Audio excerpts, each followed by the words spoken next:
බොහෝම ඉස්සර රජවරු තමන්ගේ වස්තුව හංගපු තැන්වලට තමයි නිධානයක් කියලා කියන්නේ දුවේ පුතේ. රන් රිදී මුතු මැණික් වගේ වටින කියන හුඟක් වස්තුව මේ නිධාන ඇතුලේ තියෙනවා. ඒ වගේම සමහර පන්සල්වල ගල් පර්වතවල මහ කැලෑ මැද්දෙත් මේ වගේ නිදන් තැන්පත් කරලා තියෙනවා. ඒත් කාටවත්ම ලේසියෙන් ඒවට කිට්ටු වෙන්න බෑ. ඒවා බොහෝම පරිස්සමට හංගලා තියෙන්නේ කාටවත්ම ගන්න බැරි විදිහට. අද මං ඔයාලට කියලා දෙන්නේ අන්න එහෙම වටින නිධානයක් ගන්න ගිය හොරු කණ්ඩායමක් ගැන. ඔන්න එක ගමක් කිට්ටුව තිබුණු මහ කැලෑවක හොර රංචුවක් ජීවත් වුණා. ගම්වලට කඩා වැදිලා මිනිස්සුන්ට හිරිහැර කරලා මිනිස්සු ළඟ තියෙන වටින කියන දේවල් හොරකම් කරන එක තමයි මේ හොරුන්ගේ වැඩේ. ඒ විතරක් නෙවෙයි. ඉස්සර ගම්වල මිනිස්සු දුර ගමන් බිමන් ගියේ දැන් වගේ බස් වලින් කාර් වලින් නෙවෙයි කරත්ත වලින්. ගමේ පෝසත් පවුල් වල අයත් එහෙමයි. ඉතින් මේ හොර රංචුව මොකද දන්නවද කළේ? එහෙම පෝසත් පවුල් වල අයටත් මගදී හුඟක් හිරිහැර කළා. එයාලගේ වටින දේවල් හොරකම් කළා. ඔන්න එක දවසක් ගමේ මුලාදෑනි කෙනෙක් දුර ගමනක් යන්න පිටත් වුණා. එදා ඒ ගමන යන්න පිටත් උනේ හොරු ඉන්න ගමේ තිබුණු පාරකි. කරත්තේ දක්කගෙන ගියේ ජේමිස් මාමා. ජේමිස් කැලෑ පාරෙන් යනකොට නිකමටවත් කරත්තේ නවත්තන්න එහෙම එපා. දිගටම දක්කගෙන යන්න ඕනි. මට ආරංචි හොරු රැලක් පාරේ යන මිනිසුන්වත් මංකොල්ල කනවා කියලා. එහෙමයි මුලාදෑනිතුමා. අපි කැලෑව පහුවෙනකම් පරිස්සමට යමු. මන් ළඟ තියෙන මේ පොත් ටික කොයි තරම් වටිනවද කියලා ජේමිස් දන්නවනේ. මේක ගලේ විහාරේ ලොකු හාමුදුරුවන්ට බොහෝම පරිස්සමින් ගිහින් දෙන්න ඕනි.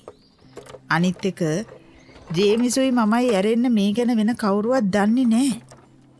මේවා මේ අවුරුදු 100 ගාණක් පරණ වටින පොත්. එහෙමයි මුලාදෑනිතුමා. අපේ පන්සලේ ලොකු හාමුදුරුවෝ ඔබතුමාට විශ්වාසෙන් දීපු දේ අපි ප්‍රවේශමට අරන් යන්න ඕනිනේ. ජේමිස් ගැන මට අවිශ්වාසයක් නෑ. ඒත් මේ හොර රංචුව කොයි වෙලේ කඩම්පාත් වෙයිද කියලා නම් මට පොඩි සැකයක් තියෙනවා. ඔහොම කියලා මේ දෙන්නට යන්න ලැබුණේ ටික දුරයි. කැලෑ පාර හම්බුණාට පස්සේ මුලාදෑනිතුමාගේ හිතත් පොඩ්ඩක් විතර බය වෙලා තිබුණේ. පාන්දරින්ම පිටත් වුණු නිසා පාරත් තාම අඳුරුයි. ජේමිස් ඒ අඳුර මැද්දෙන් කරත්තේ වේගෙ වැඩි කළා. ඒත් හරියටම මහවංගුව ළඟදී අර හොරු ටික පාර ඉස්සරහින් මත වුණා. හොරු දෙන්නෙක් වේගෙන් යන කරත්තෙට කොහොම හරි පැනලා නැගගත්තා. කෑ ගන්න එපා. කෑ ගන්න එපා. මුලාදෑනිතුමා දැන් අපි කියන විදිහට වැඩ කරන්න ඕනි. වහාම තමුන් ළඟ තියෙන වටින කියන දේවල් අපිට නොදුන්නොත් එහෙම ජීවිතේ බේරගෙන යන්න හම්බ වෙන්නේ නැහැ. කො ගම බලන්න. මොනවද මේ කරත්තේ තියෙන්නේ? මේ මල්ලේ තියෙන සල්ලි නේද? මංගාව කොහින්ද සල්ලි?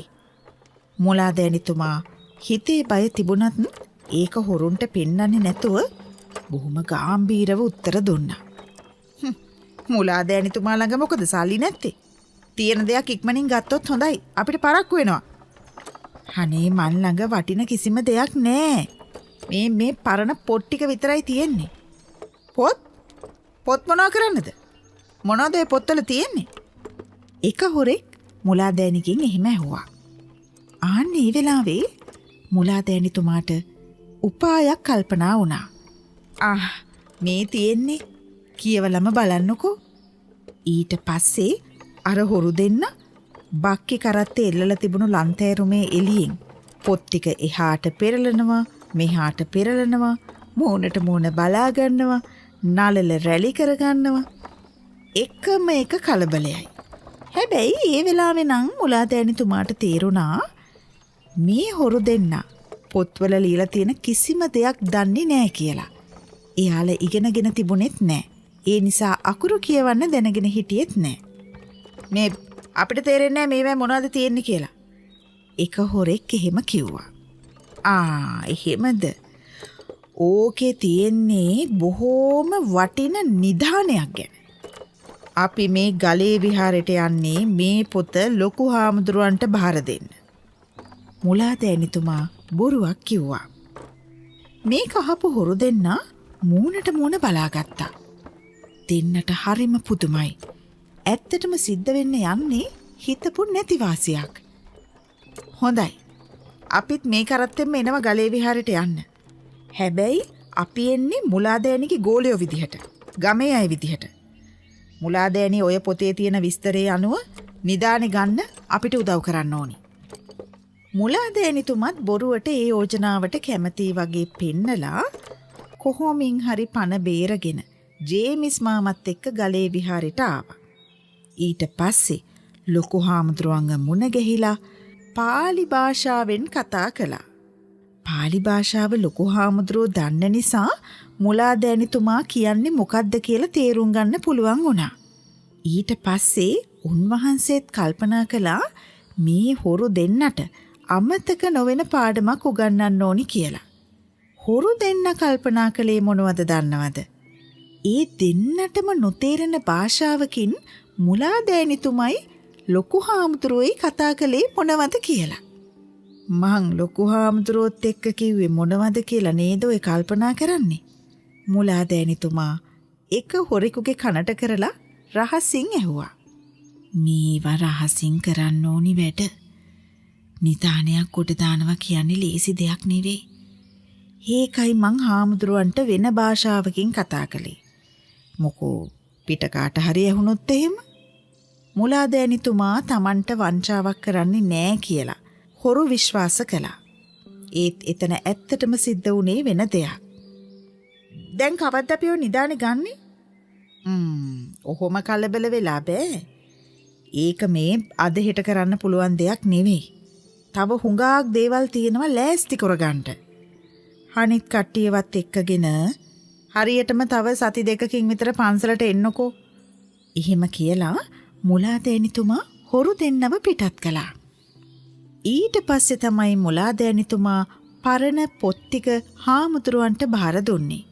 ඇත්තටම ඒ පොත්වල තිබුණේ නිධානයක් ගැන විස්තර නෙවෙයි පුංචි දුවේ පුතේ. ඒ තිබුණේ පරණ වෙද පොත් ටිකක්. ඒවා බොහෝම වටිනවා.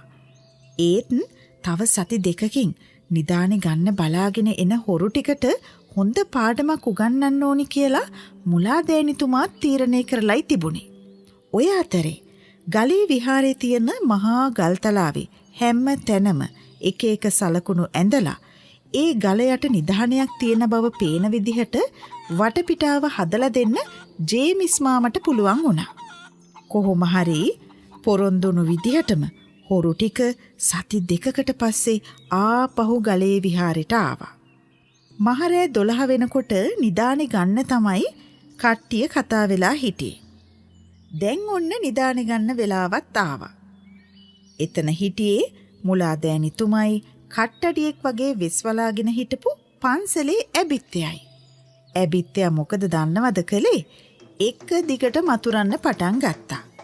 වස්තුවට තණ්හාවේ හිටපු හොර රංචුවට Tamanට වෙන්න යන දේ හිතාගන්න බැරි වුණා. ටික වෙලාවකින් මොකද දන්නවද උනේ?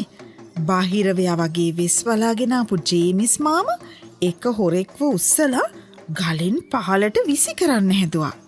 ජේමිස් මාමා ඇත්තටම එහෙම කළේ අනිත් හොරුන්ව බය කරන්න හිතාගෙන. නැතුව එයා ඇත්තටම හොරාව ගලෙන් පහලට විසි කරන්න හිතුවේ නෑ. එයාට ඕනේ කට්ටියව බය කරන්න විතරයි. ඒක දැක්කා විතරයි අනිත් හොරු ටික හොඳටම බය වෙලා කෑ ගහගෙන හූ තියාගෙන හැම තැනම දුවන්න පටන් ගත්තා.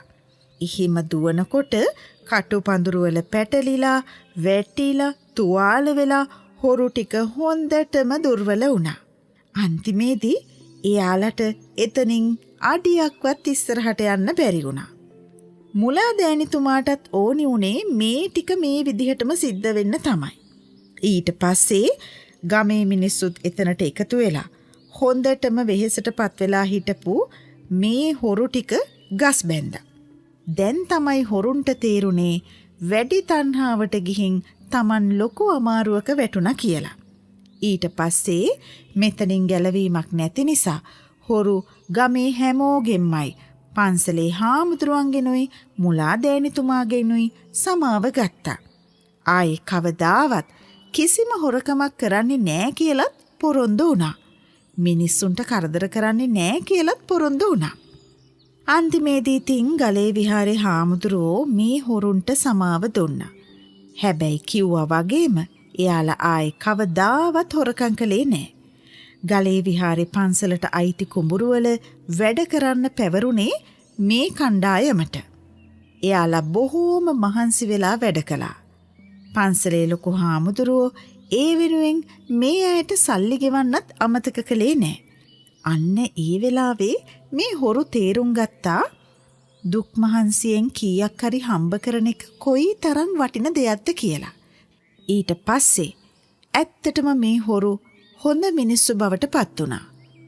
ඒගොල්ලෝ තමන් කරපු වැරදි හදාගෙන කාටවත් කරදරයක් නැතුව පන්සලේ තියෙන වැඩ කටයුතු වලටත් උදව් වෙලා බොහොම හොඳින් ජීවත් වුණා. දැක්ක නේද පුංචි දුවේ පුතේ?